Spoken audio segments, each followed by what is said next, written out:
Oh, snap. Ugh. Anybody ever tried making your own grilled cheese burritos? It's so good. I just did that not too long ago. I did that tonight. I just got done eating that. I had the one from Taco Bell the other day, and it was okay. Nothing too crazy for the price. But hello everybody. This video is going to be a bit more serious because of some of the delicious, juicy internet drama that I have come across. I'm going to be kind of explaining a timeline, and then I'm going to give you some unk advice, right? Some old dude advice. But I'm talking about two very popular streamers, Emiru and Mizkif, or however you say his fuckhead name. I don't know, to be honest. But um, recently, the girly Emiru went through some pretty traumatic stuff at a TwitchCon event that she was hosting, her own little bubble event that she had there. A big Gorlock the Destroyer looking dude came up and I guess for for the sake of YouTube, I suppose, uh, tried to have happy fun time that definitely wasn't allowed.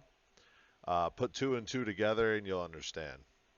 After this had happened, Emiru understandably vented her frustrations out.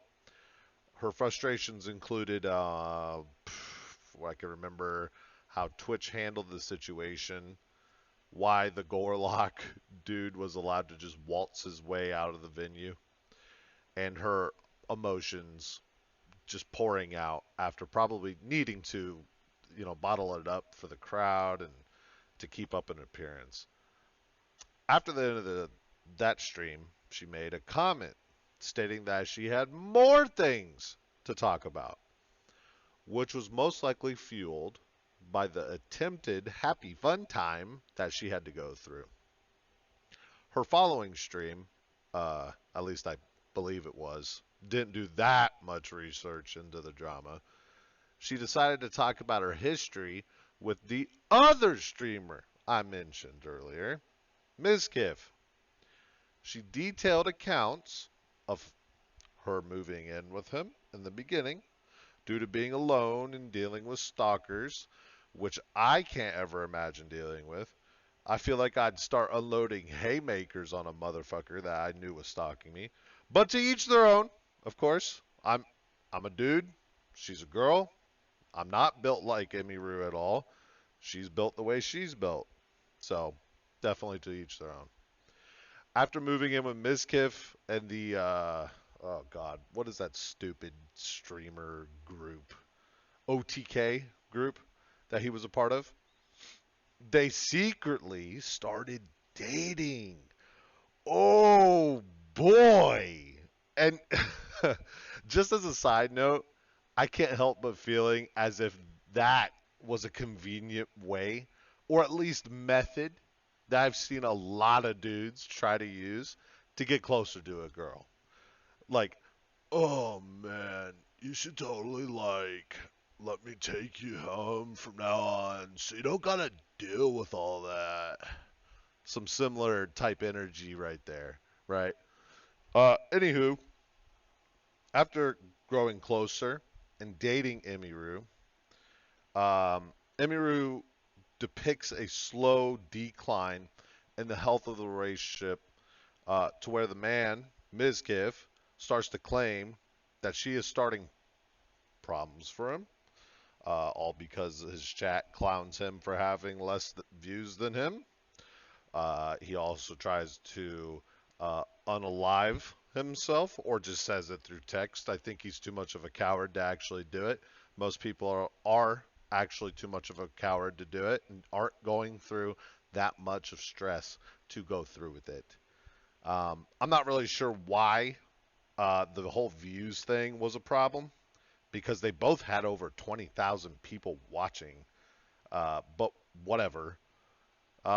He then proceeds to throw temper tantrums all the time, punching holes in walls, throwing shit at Emiru. Keep in mind, this is a dude, and you're throwing stuff at a lady. She's not exactly the biggest girl either. She's pretty small and petite. Um, but yeah, it's because he's doing all this because of you know, her. Can't see my fingers, but you know. All in all, just really insecure type of dude. And I've seen these types all around. And for someone who's gone through all this drama like him, over and over and over again, per my sources, which are just my friends telling me that, I I don't know when you just start drawing conclusions and saying the guy is kind of mental, but whatever. But yeah, he's just really insecure type of guy. I mean, which I look at him too.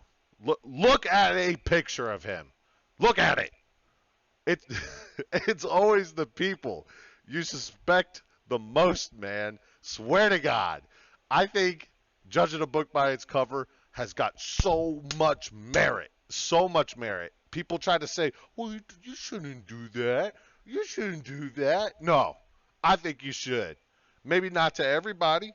Maybe if there's more than meets the eye, yeah, don't always do that. But if you could, when you deal with the public, you just know. If you've ever worked a retail job or a service job, you just know. You know when someone's off. Something about them.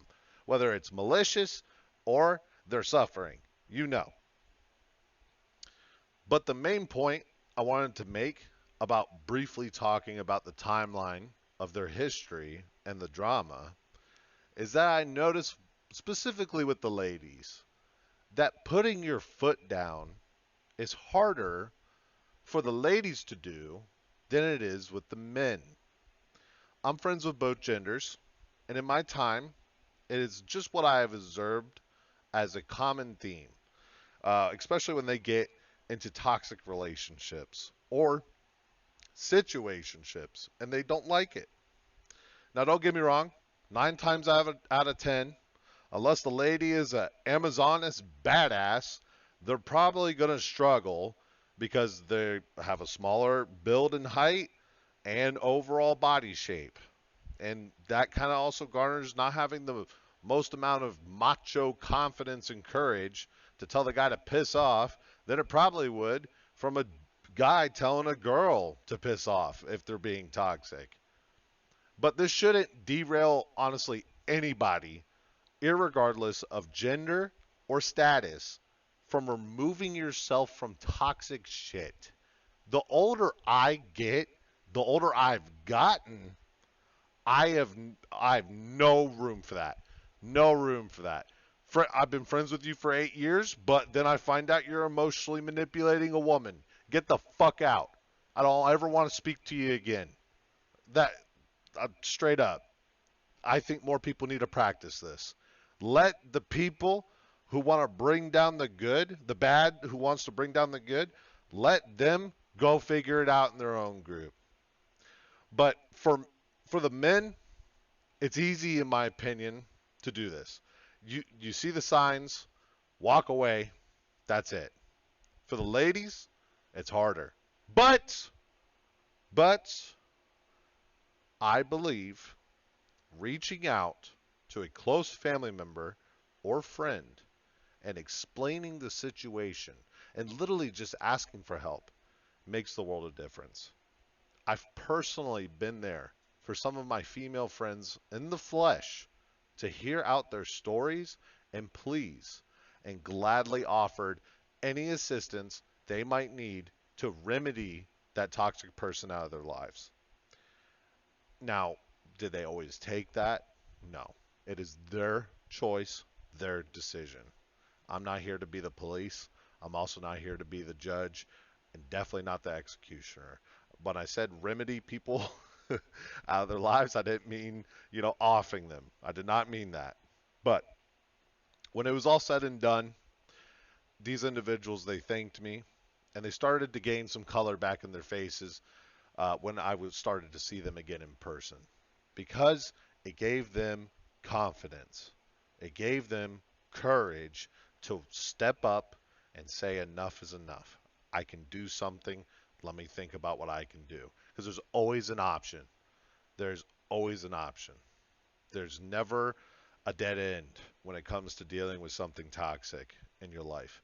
And it saddens me too. With Emiru's situation, I found out they were dating for I think 2.5, 3 years. Two, let's say 6, 8 months of that was good.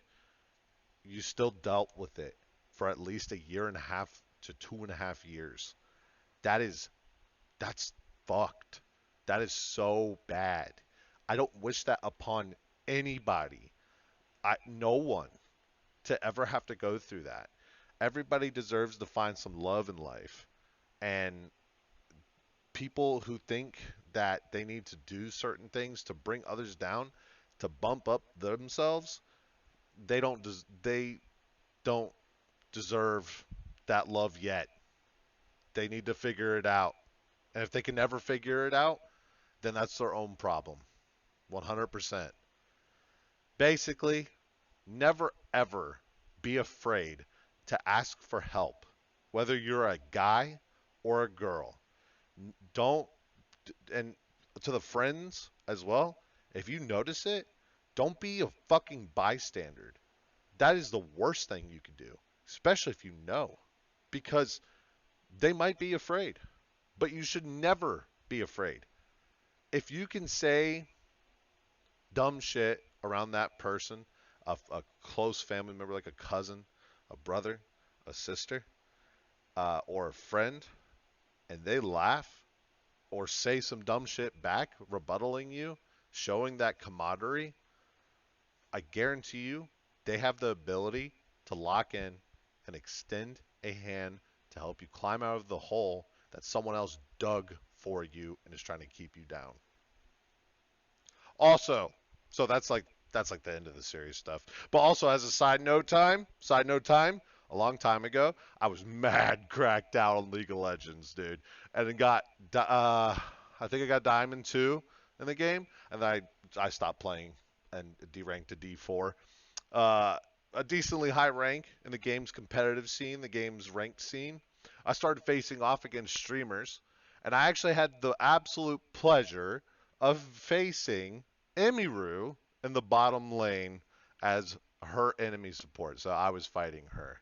I was playing full glass cannon ability power Malphite because I got really butthurt. My support got banned, and if memory serves correctly, it was her support that banned the support I wanted to play. So I got mad. My team was already flaming themselves before we even got in the game. So I said, "All right, I'm just gonna play ability power Malphite," and I resolved myself to essentially solo ulting her and the other squishy that was on the enemy team. I believe it was the jungler, and got featured on a League of Legends clip, YouTube video, of her being upset at me. It was fucking hilarious. I believe she was the first streamer that I got to face off against. I also saw another clip later on where I got to piss off another streamer by the name of Tobias Fate because I couldn't land a blitzcrank hook to save my life.